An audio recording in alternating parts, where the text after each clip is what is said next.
Welcome to Fearless Thinkers, the BTS podcast. My name is Masami Cookson, and our host is Rick Cheatham, head of marketing at BTS. On today's show, Rick sits down with Katy Young and Emanuele Scotti. Katy Young is a senior vice president and partner at BTS.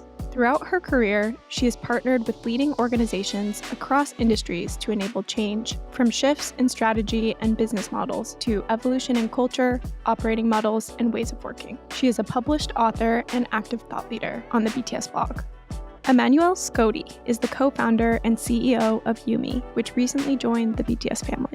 Emanuele is a senior advisor who helps organizations design and implement new digital frameworks. He frequently speaks and writes on the topic of digital innovation. Hey, Rick, how's it going? It's going really well, actually. Well, with the exception of my budding addiction to Duolingo. Oh my. Yeah, I've got a trip to Brazil this summer, and I was like, I should probably pick up some Portuguese. And the whole concept of gamification in learning language has proven to be very effective, at least on me. That's amazing. I'm a lover of Duolingo myself. Oh, yeah. Well, and it's actually a great tie-in to today's show because Katy, who per your intro has always been a great partner to our clients in implementing significant changes in their business. With our partnership with Yumi, we now have the capability to put in the palm of any individual's hand the power to make that change personal. And it really does enable us to shift at scale. It's an exciting conversation. Amazing. Can't wait to hear more. So, Katy, welcome back. And Emanuele, welcome to the show. Thank you. Thank you so much. So, Emanuele, I would love to start with you today. Could you maybe tell our listeners that aren't familiar with Yumi a little bit of the story of how you guys came to be? Sure. The story is I was a fan of Waze since the very beginning, the navigation app built collaboratively by the community of users. And like Wikipedia or other social applications, it's a fantastic example of collective intelligence. By sharing experiences and personal data, the community can build something that makes their lives easier, decreases traffic jams, and reduces the need for outside management, such as traffic cops. Even for the city mayor, Waze can be a wonderful dashboard to see how citizens use streets and places and design improvements accordingly. We at Yumi had the insight to build something similar to Waze in our work in HR and change management. Leveraging data, collective intelligence, and self-regulation seemed like a good idea at that time. In a certain way, organizations are like cities, and everyone wants to live their work better, autonomously, driving the journey when possible. And the CEO is like the city mayor, and the mayor would like to see the city from above and understand where there is traffic and action needs to be taken and where things flow smoothly. Yumi is a tool to navigate better through the organization, leveraging data and suggestion to work better with others and providing to every node of the ecosystem maps and nudges to avoid problems and to evolve better behavior. From our point of view, this is a paradigm shift from a system based on command and control, where the feedback and growth is delegated to external agency, mainly the manager, to an approach on collective intelligence, where the system learn and grow on its own. After that, we made different attempts to turn these insights into reality. Some of them evolved positively, others failed. We used mechanism and tone of voice very far from traditional corporate software or traditional HR software that the user felt very, very positive. And when we met BTS, the global leader of change and cultural transformation, we understood that this was the place for us. Well, so that was a lot that you've given us to think about. I guess the first thing would be, I understand what the word collective means and what the word intelligence means. But when you use collective intelligence, what precisely do you mean? I mean that the colleagues that I work with knows me very well, better for sure than the HR department or my boss. And this form of intelligence is difficult to capture, to collect and to drive, and to have a technology that can select and leverage this intelligence that is inside every single person of the team, of the organization. And if we could leverage this intelligence, we can make a big empowerment of the single employee and of the organization. hmm This is why we were so excited at BTS to have Yumi join our family and be a part of our portfolio in terms of how we serve clients, because we're extremely aligned on the idea that change has to be something that's inclusive in an organization. It can't be something that just happens to people or is passively received or is forced upon people. It has to be something that the organization is truly engaged with and people feel a part of, and they feel like they're contributing to it in addition. The challenge with that, of course, is scale. How do you include thousands, tens of thousands, even hundreds of thousands of people in change in an organization? And that's really the power that we see in Yumi, partnered with the rest of our capabilities at BTS, to really drive that kind of scale and impact in an organization. That's awesome, actually, to think about the ability for people to go on that journey as a whole versus being surprised or worrying about what's coming next. Earlier, Emanuele, when you were talking about how the map sort of changes, if I'm paraphrasing correctly, based on that collective intelligence we were just talking about, what does that look like? Can you give us an example of how that might actually work? It works in a very simple way. The app asks to every single user to track some interesting data of the work experience. For example, how went that meeting? How was that day? Who gave an important support during the last week? How was the evaluation of the other attendee at the same meeting, or how was the day for the people you are working with? So you produce some value for the community, and the community provide back to you some insights. So you are tracking the information because you have an interest in receiving some value from the community. And so with no more than 2-3 minutes a day, you, for the time frame of 4 or 6 weeks in a scenario that we call campaign, a Yumi campaign, you can, in this give and take dynamic, give and receive some value from the system. I think that really aligns with, again, Rick, how we think about change in an organization, because I think where we see often change going wrong, and I could talk all day about how typically change efforts really over-index on focus on organizational structures, processes, things like that, and really under-index on the people side of change, which is really what the whole BTS, business is based on.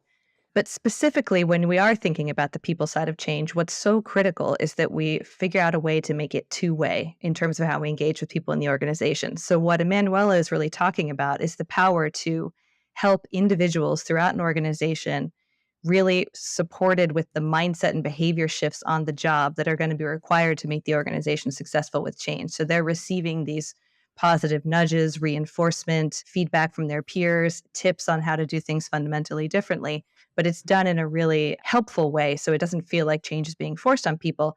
And at the same time, it's asking people for their experience and their opinion, which makes it really exciting for people to feel like they're actually actively participating in the change. So people are able to share, here's what's working for me, here's what's not working for me, here's what's more support that I need.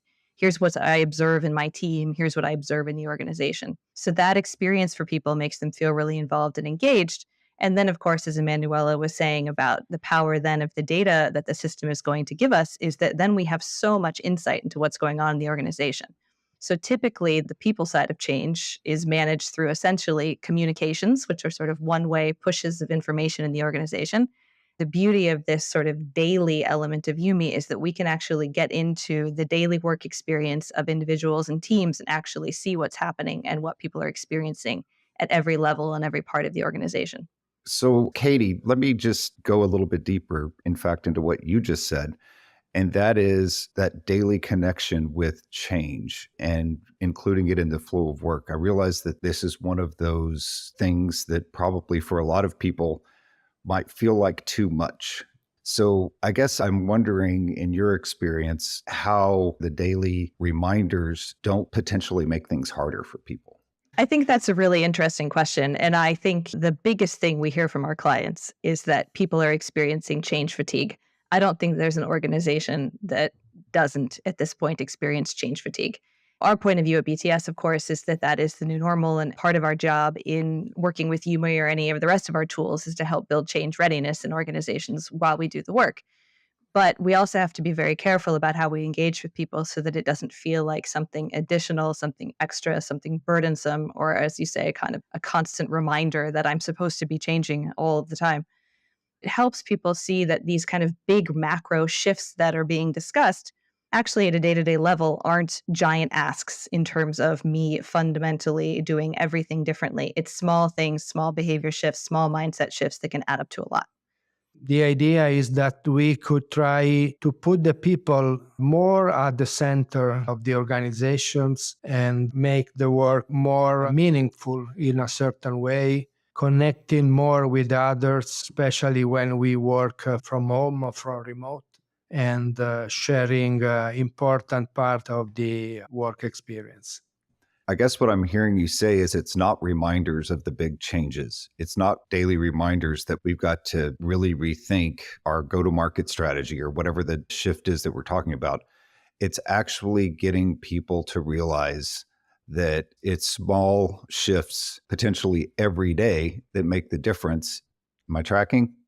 What we discovered reading a lot of scientific researches about what drive engagement and behavioral change is very interesting and is an opportunity also to have a more broad and comprehensive approach to the human being inside the organization. Because when we see in a lot of organizations, also in our client, the traditional leadership approach that is using some external motivators to drive engagement, like what we call stick or carrots.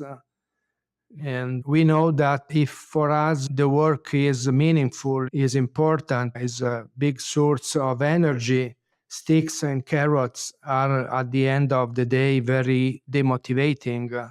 The engagement leveraging behavioral economics or neuroscience is more based on intrinsic motivators. I do what I do because it is absolutely exciting, interesting, meaningful for me, as a purpose for me.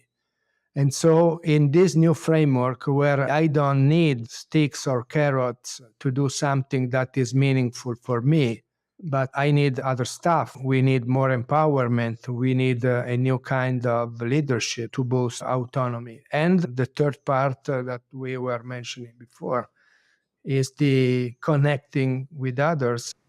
Thanks for that. It really helps to clarify some of the differences between the way that things have been and the way that they actually should be if we're going to be successful making these types of shifts. One thing you just said, Katy, that I'm curious about your perspective on, and that is this kind of concept that I have some level of autonomy in what this means for me and how that works for me. How do you kind of reconcile that with what we would consider in the past like a playbook or a best practice for ways of working? Anyone in an organization chooses what they're going to do at any given time of the day. They're not being forced to do anything. And so at the end of the day, execution of anything in an organization happens from the small choices that people are making thousands of times throughout their day in terms of how they spend their time, how they interact with other people, small choices that they make, large choices that they make. Embracing the fact that people have autonomy and are able to make all these choices that they're making on a daily basis, but supporting them so people are getting this sense of positive reinforcement on the things that are really working and some tips and some suggestions on things that they could be doing to be even more successful with their teams and with the organization. And of course, they can do with that information what they will. Cool. That actually provides some great clarity for me. Thank you.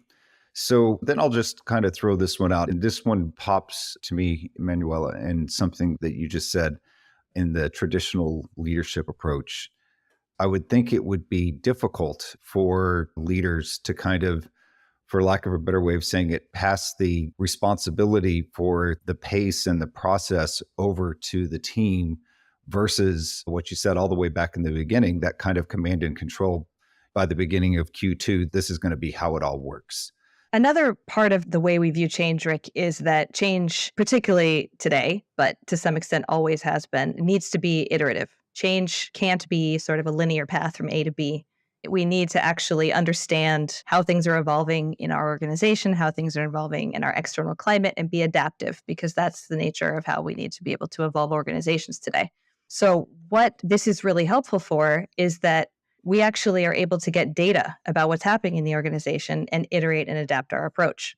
Instead of just sort of communicating things out and hoping for the best and seeing what happens, we're actually able to not only support people on the job and making small shifts every day, but then we actually understand, okay, what's actually happening in the organization? What are people doing? What are they struggling with? What are we successful with? Where are there pockets in the organization of success and pockets in the organization where we're seeing things lagging, for example? And then we're able to use that data to actually adapt our approach and continue to evolve and iterate over time. And I think that's another extremely powerful aspect of this. My experience with Yumi is that when you find leaders that recognize themselves not as the cops of the organization, but more the designer, the architect of the city that the people are using by themselves. It is a data-driven, very iterative process where for other assets of the organization, you can see what is happening as the results of your decision through data. And this is quite interesting also to see how these kind of leaders of every level are going to feel that the issue is not just inside them, is some issue that arrives from a bad style of leader or bad behavior interacting with others, but it's just a managerial task to try to change my behavior as a leader of this team and to verify which are the results of this change. And this is, in my experience, a new wave of change also for leaders.